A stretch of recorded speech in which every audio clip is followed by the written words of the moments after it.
Hello friends, इस video में बात करेंगे Titagarh rail system limited company के बारे में, जिसको formally Titagarh wagons limited company के नाम से भी जाना जाता है। करंट प्राइस 1452 चल रहा है।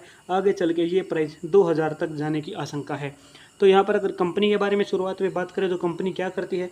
कंपनी बनाती है और बेचती है क्या चीज़ें, passenger coaches, freight wagons. Freight wagons कौन से होते हैं दोस्तों, जो मालगाड़ी होती है ना, जिसके डब्बे होते हैं जिसमें खिड़कियाँ नहीं होती, उसे यहाँ पे फ्राइट वैगन्स बोलते हैं।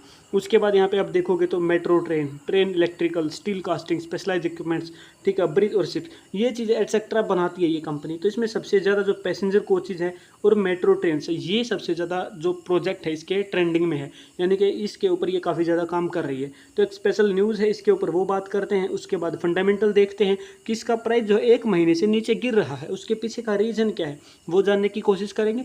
और इसका फिर टेक्निकल एनालिसिस करेंगे और इसका जो टारगेट है वो हम बात करेंगे कि 2000 तक पहुंचने से पहले कौन से टारगेट अचीव करेगी, अगर प्राइस नीचे गिरेगा तो कहां से सपोर्ट लेगा।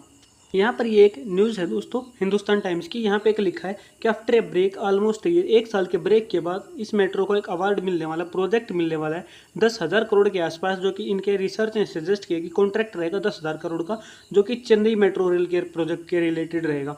चेन्नई मेट्रो प्रोडक्ट आपको प्रोजेक्ट चेन्नई का आपको पता है कि दोस्तों वहाँ पे जो लोकल ट्रेन है वो एक तरीके की मेट्रो है, ठीक है। यानी कि अगर आपने दिल्ली में देखा होगा या मुंबई में देखा होगा तो एसी मेट्रोज होती है जो कि सुपर फास्ट ट्रेन की तरह रहती हैं, ठीक है। तो लेकिन चेन्नई में जो मेट्रो ट्रेन आप देखोगे दोनों तरीके की हैं, जो ओवर द ब्रिज भी चलती है सुपर फास्ट एसी वाली, और जैसी लोकल ट्रेन होती हैं वो भी वहाँ पे एक मेट्रो की तरह ही है, जो कि हर 5 मिनट में वहाँ पे आपको कनेक्टिविटी 2 मिनट में रहती है, जैसे कि मेट्रो की आपको दिल्ली में देखने को मिलती है। तो ये एक प्रोजेक्ट है, ये काफ़ी बड़ा प्रोजेक्ट है, जिसमें लगभग 1000 मेट्रो कोचेज बनाने होंगे, और ये आने वाले 12 से 18 महीने के अंदर ये प्रोजेक्ट शुरू हो जाएगा, और न्यू मेट्रो लाइन के साथ साथ, ठीक है। तो ये एक बड़ा प्रोजेक्ट है, ये एक बड़ी न्यूज़ है। इसका इफेक्ट आने वाले टाइम में हमें स्टॉक प्राइस के ऊपर देखने को मिल सकता है। अभी इस स्टॉक का फंडामेंटल कर लेते हैं। फंडामेंटल की बात करें तो कंपनी का मार्केट कैप 19,547 करोड़ का है। रिटर्न ऑन इक्विटी 18.1%, ROCE 25% का है। स्टॉक का PE 66.6 है। बुक वैल्यू बात करें तो करंट प्राइस यहाँ पे आप देख सकते हैं 1452। अगर हाई और लो की बात करें तो 3 गुना रिटर्न, यानी कि 300% का रिटर्न यहाँ पर पिछले 52 वीक में हमें देखने को मिल रहा है।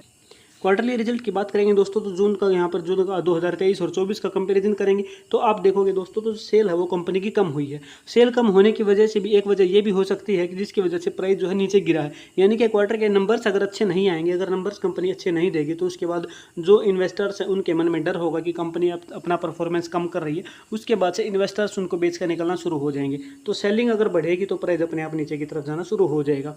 लेकिन वहाँ पर अगर आप देखोगे तो एक्सपेंसिस ठीक ठाक है, कोई ज़्यादा डिफरेंस आया नहीं है। लेकिन उसके बाद भी अगर आप देखोगे टोटल प्रॉफिट, अगर आप इस कंपनी में क्वार्टर का प्रॉफिट देखोगे तो नेट प्रॉफिट आपको यहाँ पे बढ़ता हुआ दिखेगा। उसके पीछे का रीज़न ये है कि टैक्स जो है कम हो गया 1%। लेकिन उसके बाद एक और चीज़ देखोगे आप, अर्निंग पर शेयर जो कम हुई है। तो यहाँ पर दो चीज़ें हैं, रेवेन्यू और अर्निंग पर शेयर, जिसकी वजह से आप देखोगे कि जो नंबर्स हैं यहाँ पे कम होते दिखे, जिसकी वजह से प्राइस में 1 महीने में ड्रॉप। कंपनी की बात करें रिजर्व की और बोरोइंग की, तो आप यहाँ पे देखोगे तो लॉन्ग टर्म की जो बोरोइंग है वो कंपनी ने साल दर साल कम कर दी है। उसके बाद शॉर्ट टर्म की बोरोइंग भी इस साल बहुत ही कम हुई है इस क्वार्टर के नंबर्स के हिसाब से। तो आप देखोगे तो कंपनी ने जो अपना रिजर्व है वो बहुत ज़्यादा बढ़ा लिया है। और यहाँ पे अगर आप देखोगे तो मार्च 2024 के जो रिजर्व आप देखोगे तो 2191 करोड़ का हमें देखने को मिल रहा है। सारे के सारे नंबर्स करोड़ में हैं।